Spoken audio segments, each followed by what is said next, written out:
آبرا کڈابرا. جی پارس السلام چھابرا. علیکم وعلیکم السلام.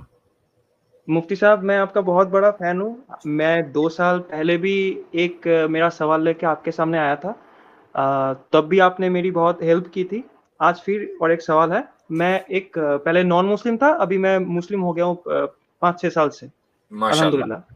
جی ایک میرا جو سوال ہے وہ اسلامک فینانس ریلیٹڈ ہے کہ جو اسٹاک ایکسچینج میں یا شیئر مارکیٹ میں پارس بھائی میں یہاں روکتا ہوں آپ کو. آپ آئے بہت اچھا لگا، لیکن ہر اسٹریم کا ایک خاص ذوق ہوتا ہے. اسلامک فائنانس یا اسلامک بینکنگ اس طرح کے جو سوالات ہیں، اس کے لیے ہماری ٹیم کی باقاعدہ اسٹریم ہوتی ہے مفتی عبداللہ منہاج صاحب کی، منڈے کو ہوتی ہے. آپ اس پر چلے جائیں اور انشاءاللہ وہ آپ کو اس کا تشفی بخش جواب دیں گے. جو فقہی سوالات ہیں اس سے کیا ہوتا ہے کہ اسٹریم کا ایک مزاج ہے وہ بدل جاتا ہے. آپ کو میں جواب دوں گا، پھر دوسرا بھی آئے گا، پھر تیسرا آئے گا، وہ کہے گا نماز میں رفع یدین کر سکتے ہیں کہ نہیں. یہاں سے شروع ہو جائے گی جی بات. جی ٹھیک ہے. میں سمجھ پارس بھائی آپ مفتی مناز صاحب کی اسٹریم میں تو جاتے ہیں نا، وہاں سوال تو کرتے ہیں آپ. جی کون سے مفتی صاحب کی؟ منہاج مفتی عبداللہ عبداللہ منہاج. مناز صاحب. منہاج. ٹھیک ہے، میں نے نوٹ کر لیا مفتی صاحب. بہت بہت شکریہ آپ. چلیں جزاک اللہ. ہمارے ساتھ ہیں تراب بھائی.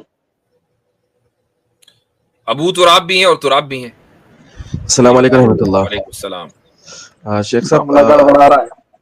جی میں نو مسلم ہوں، لیکن انشاءاللہ میں میری سٹوری بعد میں بتاؤں گا. لاسٹ ٹائم میں آپ سے جوائن ہوا تھا تو میں نے ایک آیت اور ایک حدیث کو ایک جنوں کو ایکسپلین کی. کیا وہ صحیح طریقے سے میں نے ایکسپلین کیا کہ آپ سے کنفرم کرنا تھا صرف.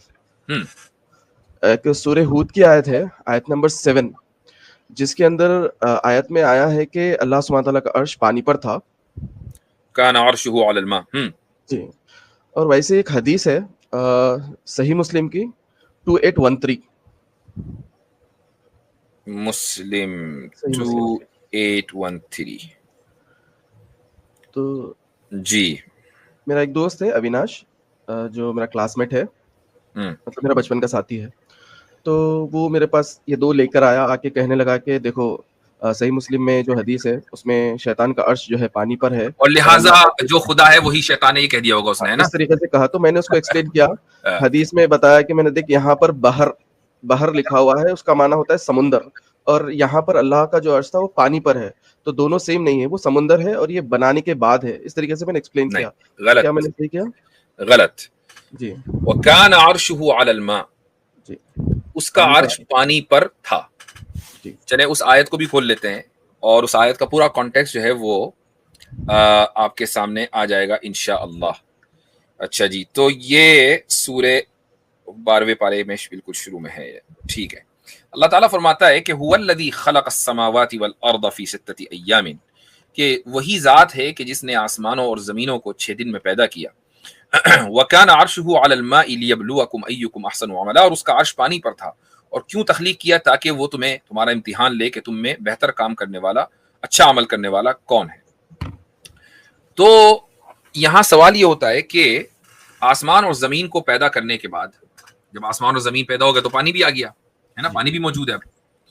تو زمین کے پیدا کرنے سے پہلے پانی موجود تھا. زمین تو پانی کے اوپر ہے نا، یعنی پہلے پانی ہے اس کے بعد زمین ہے.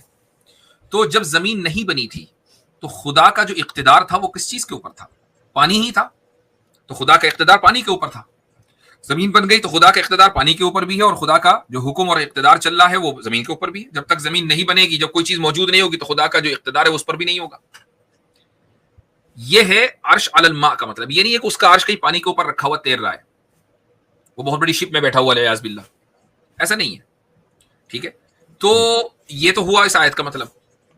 اب آ جائے آپ اس حدیث میں. اس حدیث میں کیا لکھا ہوا ہے؟ اس حدیث میں یہ ہے کہ ابلیس نے اپنا عرش رکھ دیا پانی کے اوپر. یضع عرشہ علی الماء، یہاں کان عرشہ علی الماء نہیں ہے، اس نے اپنا عرش رکھ دیا. اب ایک ایسی چیز کی بات ہو رہی ہے جس کو ہم ٹینجبل کہتے ہیں. ٹھیک ہے، یعنی وہ محسوس ہو سکتی ہے. الگ بات ہے کہ مجھے اور آپ کو محسوس نہ ہو، لیکن ابلیس کے چیلوں کو تو محسوس ہوتی ہے.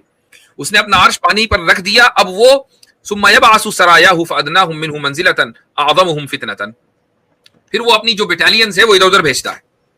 تو جو سب سے قریبی بندہ ہوگا اس کے، جو ابلیس کے سب سے قریبی ہوگا، وہ ہوگا جو سب سے زیادہ فتنہ پھیلائے.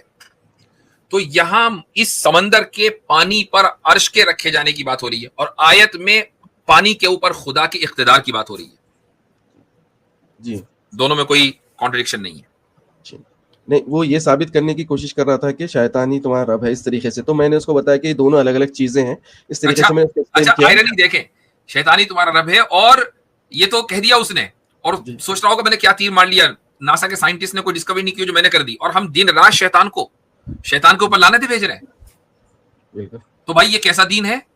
یعنی کوئی انسان، کوئی معقول انسان کبھی اس چیز کا تصور کر سکتا ہے؟ جی. تو اس طریقے سے میں نے اس کو سمجھایا، وہ سمجھ گیا. وہ ابھی بولا کہ میں کبھی ان لوگوں کے اسٹریم میں نہیں جاؤں گا، بہت جھوٹ بولتے ہیں. اور بہت سارے سوالوں کو میں نے کلیئر کیا آپ لوگوں کے اسٹریمز دیکھ کر. اور ایک بات میں توحید بھائی کو ایک چیز کہنا چاہ رہا تھا. ماہی جو نام ہے وہ اللہ کے رسول صلی اللہ علیہ وسلم کے 5 ناموں میں سے ایک نام ہے. تو شاید وہ بندہ ماہی وہ نام رکھا ہوگا، جیسے اللہ کے رسول نے کہا کہ میرے 5 نام ہیں. الماحی، بالکل. جی الماہی. تو جزاک اللہ شیخ صاحب. آپ نے کہا آپ نیو مسلم ہیں، آپ نے اسلام قبول کیا. جی. کب کیا تھا؟ بہت سال ہو رہے ہیں شیخ. ہم حیدرآباد میں رہتے ہیں، انڈیا. آپ نے بتایا تھا اس سے پہلے آپ آئے تھے. جی جی. میں کبھی دن آپ کو میں پرسنل میں میل میں انشاءاللہ پوری ڈیٹیلز دوں گا، کیونکہ مجھے ٹریس کر سکتے ہیں لوگ. چلے اللہ تعالیٰ آپ کو حفاظت سے رکھے. چلے ٹھیک ہے. جزاک اللہ خیر. السلام علیکم. چلے شکریہ آپ کا. ہمارے ساتھ موجود ہیں ایکس ہندو تو بعد میں ہے، پہلے ہے آصف کا.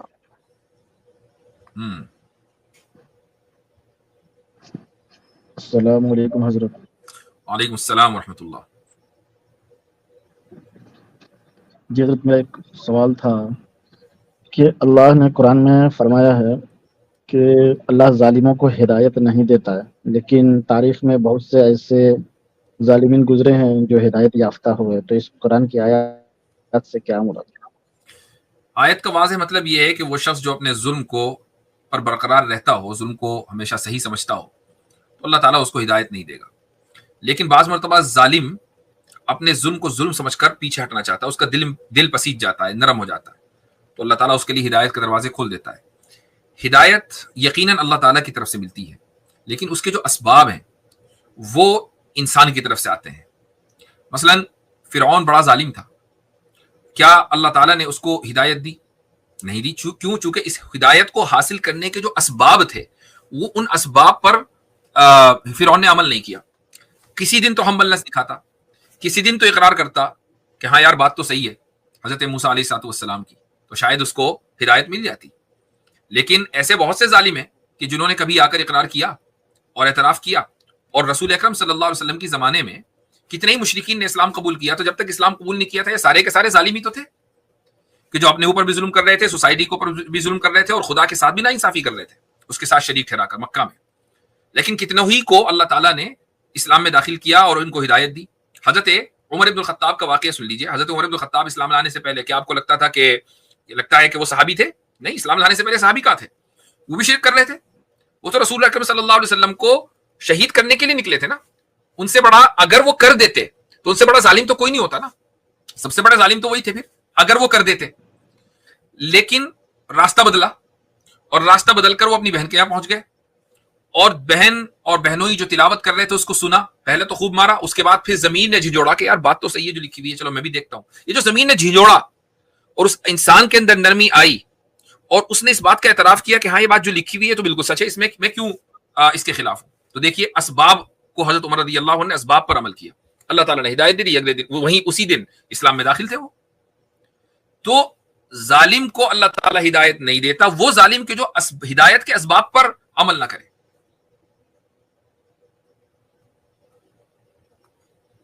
چلے گئے؟ چلیں آگے بڑھیں. سبق پھر پڑھ صداقت کا، عدالت کا، شجاعت کا، لیا جائے گا تجھ سے کام دنیا کی امامت کا. سبق پھر پڑھ صداقت